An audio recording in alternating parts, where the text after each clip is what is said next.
Dear students, आज हम पढ़ने जा रहे हैं विद्युत रसायन नाम के चैप्टर का लेक्चर नंबर 2।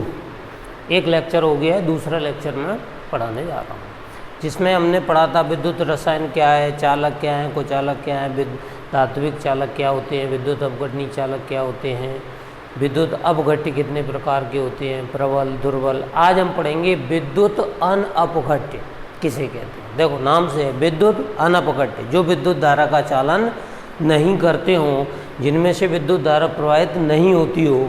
इसका मतलब वैसे अपघट्य हैं जिनमें धनायन ऋणायन नहीं होते हों, वे विद्युत अनअपघट्य कहलाते हैं। क्योंकि धनायन ऋणायन नहीं होंगे स्वतंत्र, तो विद्युत धारा का चालन भी नहीं होगा। तो देखो विद्युत अपघट्य की डेफिनेशन क्या हो जाएगी। वे पदार्थ जो अपनी पिघली अवस्था में या जलीय विलयन में विद्युत धारा का चालन नहीं करते, विद्युत अनअपघट्य कहलाते हैं। जैसे एग्जाम्पल है शर्करा, और शर्करा होता है C12H22O11। दूसरा एग्जाम्पल हो जाएगा इसका यूरिया NH2CONH2। और तीसरा एग्जाम्पल हो जाएगा ग्लूकोज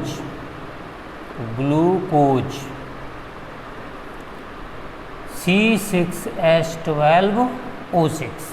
शर्करा, यूरिया, ग्लूकोज। और भी हो सकता है ग्लाइकॉल या ग्लिसरीन भी हो सकता है।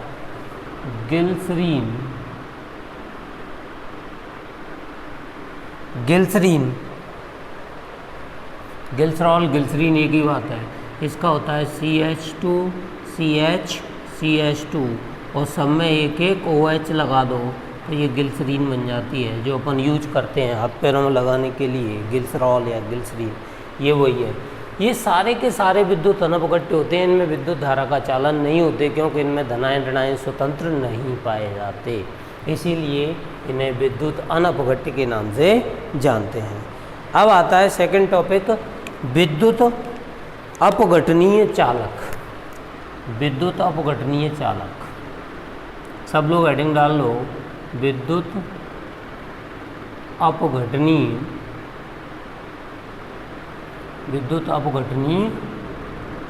चालक। विद्युत अपघटनीय चालक क्या होते हैं।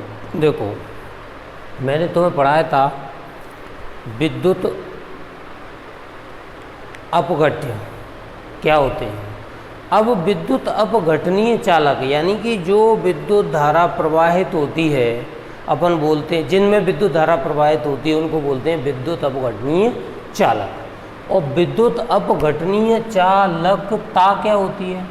विद्युत अपघटनीय चालकता मतलब जिन पदार्थों में विद्युत धारा प्रवाहित होती है वे तो कहलाते हैं विद्युत अपघटनीय चालक, और जिस सेल में ये पूरी प्रक्रिया होती है उनका ये गुण है, उनको कहते हैं विद्युत अपघटनीय चालकता। यानी मैं ये कहूँ कि विद्युत अपघटनीय चालकता क्या है, प्रवाहित होने वाली विद्युत धारा की मात्रा या विद्युत धारा जो प्रवाहित हो रही है, जो बह रही है, उसी को हम कहते हैं विद्युत अपघटनीय चालकता। ठीक है, प्रवाहित होने वाली विद्युत धारा को ही क्या बोलते हैं, विद्युत अपघटनीय चालक। यानी कि किसी विद्युत अपघट्य के विलयन में विद्युत धारा के प्रवाह को, विद्युत धारा जो बह रही है, विद्युत धारा के फ्लो को, विद्युत धारा के प्रवाह को विद्युत अपघटनीय चालकता कहते हैं। विद्युत धारा के प्रवाह को, जैसे तार में यदि विद्युत धारा प्रवाहित हो रही है तो जो विद्युत धारा प्रवाहित हो रही है उसको हम कहते हैं चालकता। इसकी चालकता कितनी, यदि बहुत तेज़ी से प्रवाहित हो रही है तो चालकता ज़्यादा, यदि कम प्रवाहित हो रही है तो चालकता कम। कल हमने पढ़ा था तो चालकता को प्रभावित करने वाले कारक, विद्युत अपघटनीय चालकता को प्रभावित करने वाले कारक। आज अपन पढ़ेंगे विद्युत अपघटनीय चालकता को प्रभावित करने वाले कारक। कल ऑनलाइन क्लास में पढ़ाया था मैंने, आज फिर से मैं ऑफलाइन बना रहा हूँ। विद्युत अपघटनीय चालकता क्या होती है, किसी विद्युत अपघट्य के विलयन में प्रवाहित होने वाली विद्युत धारा को ही उसकी चालकता कहते हैं। ठीक है, अच्छा, चालकता का मान इसे C से प्रदर्शित करते हैं। इसका मान बताओ किस पर निर्भर करता है? चालकता का मान, ये कोई पात्र है और यहाँ पे एक इलेक्ट्रोड इधर लगा हुआ है, एक इलेक्ट्रोड यहाँ लगा हुआ है और इसमें नमक का विलयन भरा है NaCl, ये प्लस आयन ये माइनस। तो ये प्लस आयन तो माइनस इलेक्ट्रोड की ओर जाएंगे और माइनस आयन प्लस इलेक्ट्रोड की ओर जाएंगे। इसमें नमक का विलयन भरा हुआ है। अब ये जितनी जल्दी एक दूसरे के विपरीत इलेक्ट्रोडों की ओर जाएंगे तो उस पदार्थ की उतनी अधिक चालकता होगी। सबसे अधिक चालकता उन्हीं विद्युत अपघट्यों की होती है जो जल्दी से जल्दी अपने इलेक्ट्रोड विपरीत इलेक्ट्रोड की ओर चले जाते हैं। ठीक, अब विद्युत अपघटनीय चालकता किस पर निर्भर करती है? प्रतिरोध पर। यदि इसमें प्रतिरोध रुकावट ज़्यादा होगी, यानी आयनों को विपरीत इलेक्ट्रोडों पर पहुंचने में यदि रुकावट ज़्यादा है तो चालकता क्या होगी? कम। माने प्रतिरोध की क्या होती है? हमेशा ये व्युत्क्रम होती है। प्रतिरोध ज़्यादा तो चालकता कम और प्रतिरोध कम तो चालकता अधिक होती है। क्लियर हुआ कि नहीं बोलो? किसी विद्युत अपघट्य के विलयन में विद्युत धारा के प्रवाह को विद्युत अपघटनी चालकता कहते हैं। इसका मान प्रतिरोध के विलोम होता है। इसकी इकाई क्या होगी? इसकी इकाई होगी 1/ओम और 1/ओम का मतलब होता है ओम इनवर्स, क्योंकि प्रतिरोध की क्या इकाई होती है? ओम। ऊपर जाएगा तो ओम इनवर्स।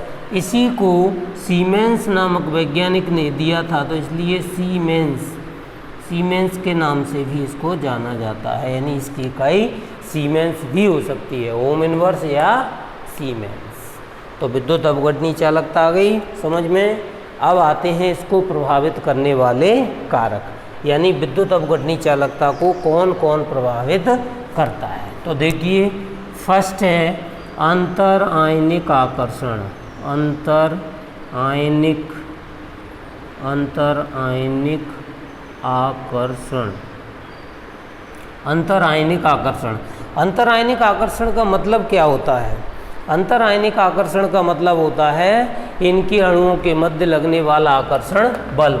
जैसे ये Na+ और Cl- इनके बीच में आकर्षण कितना है, इसको बोलते हैं अंतर आयनिक आकर्षण। यदि ये अंतर आयनिक आकर्षण अधिक होगा, यानी कि आकर्षण इन दोनों में अट्रैक्शन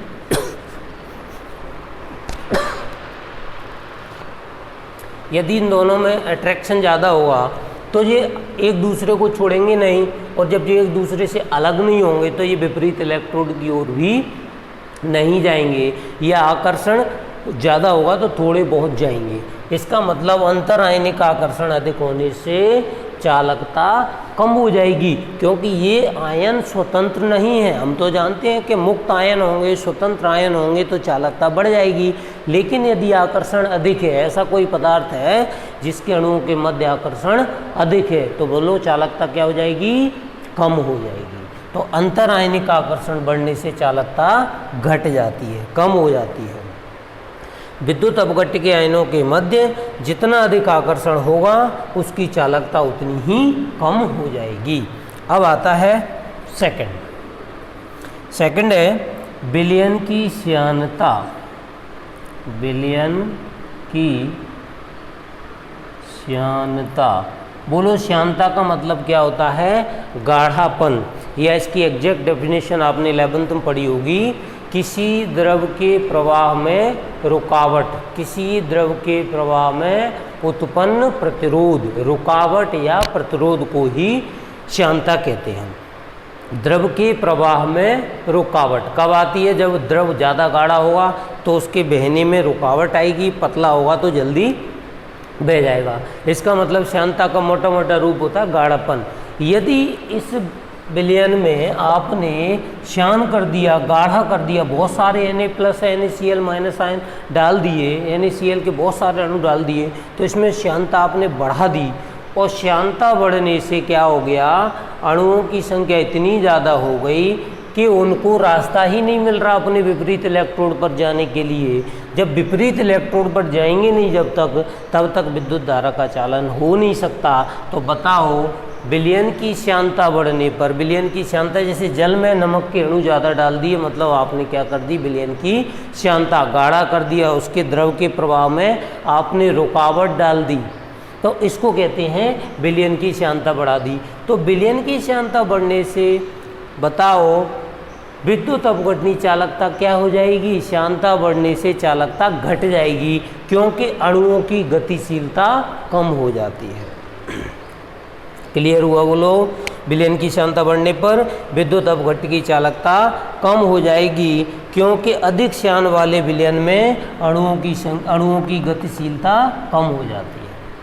अब आता है तीसरा, ताप का प्रभाव। ताप बढ़ाने पर बोलो क्या होगा, यदि मैं यहाँ पर टेम्परेचर बढ़ा दूँ इस विलयन का, तो इसके अणु दूर दूर हो जाएंगे, ये आयन दूर दूर हो जाएंगे, और जब ये दूर दूर हो जाएंगे तो इनमें अट्रैक्शन कम होगा और अंतर आयनिक आकर्षण कम होगा, तो ये विपरीत इलेक्ट्रोड की ओर जल्दी चले जाएंगे, मतलब चालकता बढ़ जाएगी। तो ताप बढ़ाने से विलयन की चालकता बढ़ जाती है। बोलो आया समझ में? ताप बढ़ाने पर आयनों की गतिशीलता बढ़ जाती है। ताप बढ़ाओगे तो आयनों की गतिशीलता बढ़ जाएगी, जिससे चालकता भी बढ़ जाती है। नंबर 4, घनत्व। घनत्व क्या होता है? कम जगह में ज़्यादा चीज़। जैसे 1 लीटर में आधा किलो नमक डाल दो, 500 ग्राम नमक, तो आपने घनत्व बढ़ा दिया। या मैं ऐसे समझाऊँ कि एक हॉल में 50 बच्चों की स्ट्रेंथ आ सकती हो, आपने उसमें 70 बच्चे भर दिए, मतलब उस हॉल का आपने क्या कर दिया, घनत्व बढ़ा दिया। घनत्व बराबर होता है द्रव्यमान बटे आयतन। आयतन की तुलना में द्रव्यमान यदि अधिक हो जाए तो उसे बोलते हैं घनत्व बढ़ेगा। तो घनत्व बढ़ने से, जैसे इसका घनत्व मान लो ये NaCl 250 ग्राम डालते हैं 1 लीटर में, तो नॉर्मल है। यदि मैंने और ज़्यादा डाल दिया तो घनत्व बढ़ा दिया, मतलब Na प्लस और Cl माइनस आयन इसमें ज़्यादा कर दिए। अल्टरनेट आपने क्या कर दिया, विलयन को गाढ़ा कर दिया। जब गाढ़ा विलयन हो जाएगा तो अणुओं की गतिशीलता क्या हो जाएगी, कम। ये भी श्यानता की जैसे ही है, घनत्व बढ़ गया मतलब श्यानता भी आपने बढ़ा दी एक तरह से। तो घनत्व बढ़ने से बोलो चालकता कम हो जाती है। आयन का घनत्व जितना अधिक होगा उसका वेग उतना ही कम होगा। आयन का घनत्व जितना अधिक होगा इसका वेग उतना ही कम होगा, जिससे चालकता कम हो जाएगी। अब आता है नंबर 5, विलायकन योजन। विलायकन योजन। विलायकन योजन का मतलब होता है जैसे इसमें जल मिला हुआ है H2O, और H2O को हम कैसे लिख सकते हैं, HOH, H plus OH minus. तो जब विलायकन योजन का मतलब समझा रहा हूँ, जब किसी विलेय के आयन विलायक के ध्रुवीय अणुओं द्वारा आकर्षित होते हैं। विलेय के आयन, जैसे ये धनायन किसकी तरफ आकर्षित होगा, OH की। Cl किस तरफ होगा, H की तरफ। जब किसी विलेय के आयन यानी धनायन ऋणायन विलायक के अणुओं द्वारा, या विलायक में भी आयन हो सकते हैं, विलायक के अणुओं द्वारा अपनी ओर आकर्षित होते हैं, इसको हम बोलते हैं विलेय का विलायकन योजन हो गया। जैसे समझो, जब किसी विलेय के आयन विलायक के अणुओं द्वारा आकर्षित होते हैं तो उसका विलायकन योजन हो जाता है। किसका विलायकन योजन हो जाता है, विलेय का विलायकन योजन हो जाता है। माने आकर्षित हो गए अणु, जा रहे थे कहाँ, विपरीत इलेक्ट्रोड की ओर, लेकिन उसमें जल मिला है तो उसने अपनी ओर क्या कर लिया, आकर्षित कर लिया। और जब अणु आकर्षित होंगे माने विलायकन योजन हो गया। अब मुझे बताना, विलायकन योजन अधिक होने पर, मतलब विलायक के अणु विलेय के अणुओं को आकर्षित करने पर क्या होगा, चालकता घट जाएगी, क्योंकि दोनों में आकर्षण बढ़ गया। और मैंने बताया अंतर अणु का आकर्षण बढ़ने से चालकता कम हो जाती है, क्योंकि वो विपरीत इलेक्ट्रोड की ओर गतिशील नहीं रहते या उनकी गतिशीलता कम हो जाती है। विलायक के अणु विलेय के अणुओं को अपनी ओर आकर्षित कर रहे हैं तो वो विपरीत इलेक्ट्रोड की ओर कैसे जाएंगे, मतलब चालकता घट जाती है। तो कुल मिला के विलायकन योजन अधिक होने से चालकता कम हो जाती है। फिर से मतलब समझो, विलायकन योजन का मतलब होता है जब विलायक के अणु विलेय के अणुओं को अपनी ओर आकर्षित करते हैं तो इसे बोलते हैं विलायकन योजन। ज़्यादा आकर्षित कर रहे हैं मतलब ज़्यादा विलायकन योजन है, तो अधिक विलायकन योजन होने से चालकता कम हो जाती है। बिल्कुल ठीक है, समझ में आ गया? बोलो, आ गया। अब आते हैं अपन, नेक्स्ट टॉपिक है ओम्स लॉ, ओम का नियम। वैज्ञानिक थे ओम, इनका पूरा नाम था जॉर्ज साइमन ओम। इन्होंने 1825 से 26 के बीच में एक नियम दिया था। 25 से 26 के बीच में एक नियम दिया था, और वो नियम धात्विक चालकों पर भी लागू होता है और विद्युत अपघटनी चालकों पर भी लागू होता है। धात्विक मतलब धातु की रॉड वगैरह, और विद्युत अपघटनी मतलब इस टाइप के पदार्थों पर भी ये नियम लागू होता है। और नियम बिल्कुल सिंपल है, कुछ भी नहीं है। आप लोगों ने 9th में या 10th में ज़रूर पढ़ा होगा कि क्या होता है। देखो अपन समझते हैं। ये मान लो कोई चालक तार है, चालक तार है, इसका प्रतिरोध, भाई कोई तार है तो प्रतिरोध तो उसमें होगा ही, कुछ न कुछ प्रतिरोध तो होगा ही। और इसके सिरों पर एक मैंने विभवांतर जोड़ दिया, बैटरी लगा दी, एक बैटरी लगा दी V वोल्ट की। तो इसमें ये धन और ऋण, तो इसमें I विद्युत धारा प्रवाहित होने लगी, ठीक है। और जब ये परपथ कंप्लीट हो जाएगा तो क्या हो जाएगा, विद्युत धारा प्रवाहित हो जाएगी। ये आई यहाँ से घूम के यहाँ तक आ गई, मतलब विद्युत धारा का प्रवाह चालू हो गया। अब इसमें जो दोनों सिरों पर लगाई गई है बैटरी, तो इसकी जो डेफिनेशन बनेगी वो क्या होगी, किसी चालक के दोनों सिरों पर, ये क्या है, चालक है, ये क्या है, चालक तार है, चालक माने कंडक्टर। किसी चालक के दोनों सिरों पर लगाया गया विभवांतर, यानी कि V, विभवांतर क्या होता है, V, विभवांतर इसको बोलते हैं अपन V, लगाया गया विभवांतर विद्युत धारा, विद्युत धारा I के समानुपाती होता है।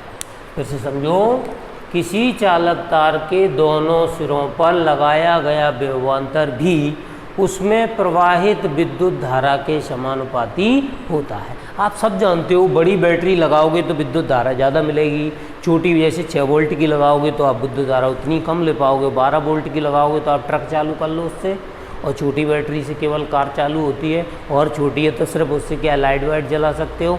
तो जितना बड़ा विभवांतर उतनी ज़्यादा विद्युत धारा। तो विभवांतर किसके समानुपाती हुआ, विद्युत धारा के समानुपाती हुआ कि नहीं। तो V समानुपाती I है तो V बराबर क्या आ जाएगा, V बराबर आ जाएगा I और R, जहाँ R क्या है, एक नियतांक है, R एक नियतांक है जिसे प्रतिरोध कहते हैं,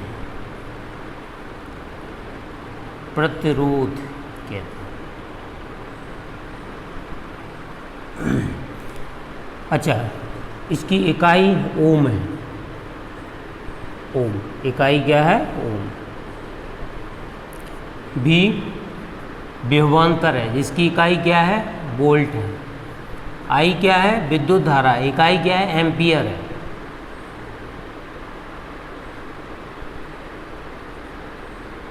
एम्पियर है, इसका A से रिप्रेजेंट करते हैं या AMP भी लिख देते हैं, AMP एम्पियर, या फिर A वोल्ट के लिए V। सारे हो गए। R एक नियतांक है जिसे प्रतिरोध कहते हैं, इसकी इकाई ओम है। V वोल्ट है, V को वोल्ट में मापा जाता है, वोल्टेज है, विभवांतर बोलते हैं। I विद्युत धारा है, लोड भी कह सकते हो इसे, और इसकी इकाई क्या है, एम्पियर है। ठीक है, तो ये तो हो गए तुम्हारा ओम्स लॉ, ओम का नियम, ओम का नियम। स्क्रीनशॉट ले लो इसको। अब आते हैं हम प्रतिरोध पर। प्रतिरोध, ये सब छोटे छोटे टॉपिक हैं, फिजिक्स में भी पढ़ोगे और तुमने 9th-10th में पढ़े होंगे विज्ञान में। प्रतिरोध क्या है? किसी चालक में बहने वाली विद्युत धारा के लिए, जैसे ये कोई चालक तार है, इसमें बहने वाली विद्युत धारा के लिए चालक द्वारा प्रस्तुत की गई रुकावट को प्रतिरोध कहते हैं। चालक द्वारा प्रस्तुत की गई रुकावट को प्रतिरोध कहते हैं। जैसे ये कोई चालक तार है, मान लो मैंने इतना मोटा चालक तार बना दिया, ठीक है, और इसमें एक बैटरी लगा दी, ठीक है, ये है प्रतिरोध R, जिसका क्षेत्रफल क्या है? A है और लंबाई क्या है? L है। तो बताओ प्रतिरोध किस पर निर्भर करेगा? चालक तार की लंबाई के समानुपाती और क्षेत्रफल के व्युत्क्रमानुपाती होता है। इसको देखो अपन सिद्ध करते हैं। यदि ये V वोल्ट की बैटरी है, यदि आप देखो चालक तार पतला है, तो चालक तार पतला है मतलब उसका क्षेत्रफल कम है, पतला है, तो प्रतिरोध अधिक होगा, यानी कि ये कम है तो R क्या होगा? अधिक होगा। चालक तार यदि पतला है तो प्रतिरोध रुकावट अधिक होगी। इसको ऐसे समझो कि एक हॉल से बच्चों को निकलना है और उसका दरवाज़ा क्या है? सकरा है। मैं कहूँ सारे बच्चे जल्दी निकलो, तो कैसे निकलोगे? क्योंकि उसमें रुकावट है। रुकावट क्या है? दरवाज़ा सकरा है, उसका क्षेत्रफल कम है। तो तार जब पतला तार होगा तो उसमें एक साथ इलेक्ट्रॉन ज़्यादा नहीं चल पाएंगे और उसमें रुकावट आएगी। रुकावट आएगी तो विद्युत धारा प्रवाहित नहीं होगी या बहुत कम होगी। तो प्रतिरोध क्षेत्रफल के क्या होता है? व्युत्क्रमानुपाती। यदि क्षेत्रफल कम तो प्रतिरोध यानी कि रुकावट अधिक होगी। पतले तार में रुकावट अधिक होती है, अधिक प्रतिरोध आता है, ठीक है। यानी यहाँ से तुम पतला सा तार 5 किलोमीटर तक ले जाओ, हो सकता है वहाँ पे बल्ब बहुत कम जले, जो यहाँ जल रहा था वो वहाँ नहीं जलेगा, इसीलिए तार मोटा ले जाते हैं, ठीक है। अब आती है बारी लंबाई की। यदि चालक तार की लंबाई छोटी है, बहुत कम है, तो विद्युत धारा क्या होगी? ज़्यादा प्रवाहित होगी। यानी कि लंबाई कम है तो प्रतिरोध क्या होगा? कम। विद्युत धारा ज़्यादा प्रवाहित होगी मतलब प्रतिरोध कम।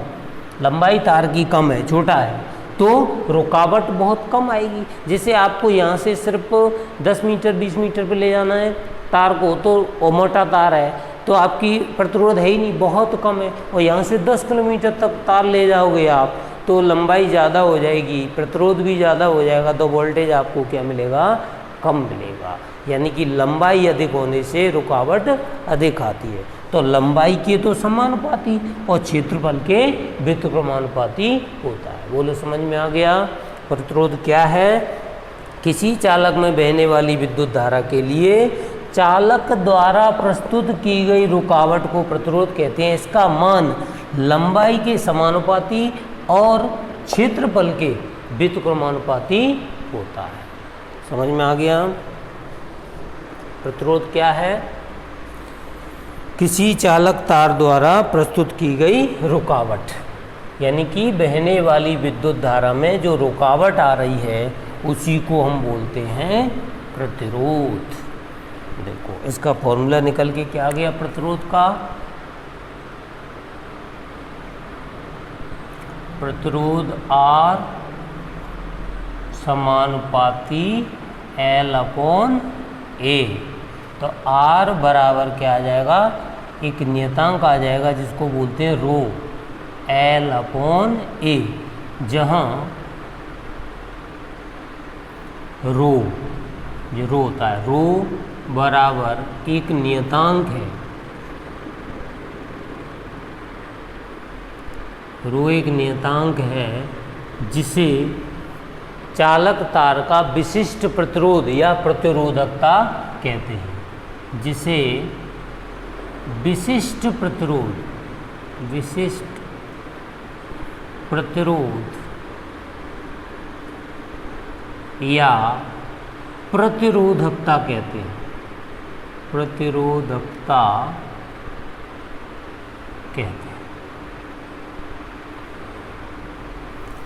नियतांक है जिसे विशिष्ट प्रतिरोध या प्रतिरोधकता कहते हैं। अब देखो, ये तो हो गया प्रतिरोध का फॉर्मूला R बराबर, ये फॉर्मूला याद रखना बहुत ही इम्पोर्टेंट है, R बराबर रो एल अपॉन ए। अब क्वेश्चन आ जाता है कि विशिष्ट प्रतिरोध किसे कहते हैं। क्वेश्चन क्या आ जाता है, विशिष्ट प्रतिरोध किसे कहते हैं, विशिष्ट प्रतिरोध किसे कहते हैं। तो देखो, विशिष्ट प्रतिरोध का इसी से फॉर्मूला बना दूं मैं, रो बराबर R A upon L, R A upon L. यदि लंबाई को, तार की लंबाई को 1 सेंटीमीटर कर दूं और उसका क्षेत्रफल 1 सेंटीमीटर स्क्वायर कर दूं तो रो बराबर क्या आ जाएगा, आर आ जाएगा। अब इसकी डेफिनेशन क्या हो जाएगी, किसी चालक के 1 घन सेंटीमीटर, किसी चालक के 1 घन सेंटीमीटर, 1 घन सेंटीमीटर में उत्पन्न प्रतिरोध, कोई भी चालक है, चाहे वो विद्युत अपघट्य वाला हो चाहे वो धात्विक हो, 1 घन सेंटीमीटर, 1 घन सेंटीमीटर का मतलब उसकी लंबाई 1 सेंटीमीटर और क्षेत्रफल 1 सेंटीमीटर स्क्वायर, 1 वर्ग सेंटीमीटर। तो उसका मतलब क्या हो गया, 1 घन सेंटीमीटर। किसी चालक के 1 घन सेंटीमीटर में उत्पन्न प्रतिरोध, उत्पन्न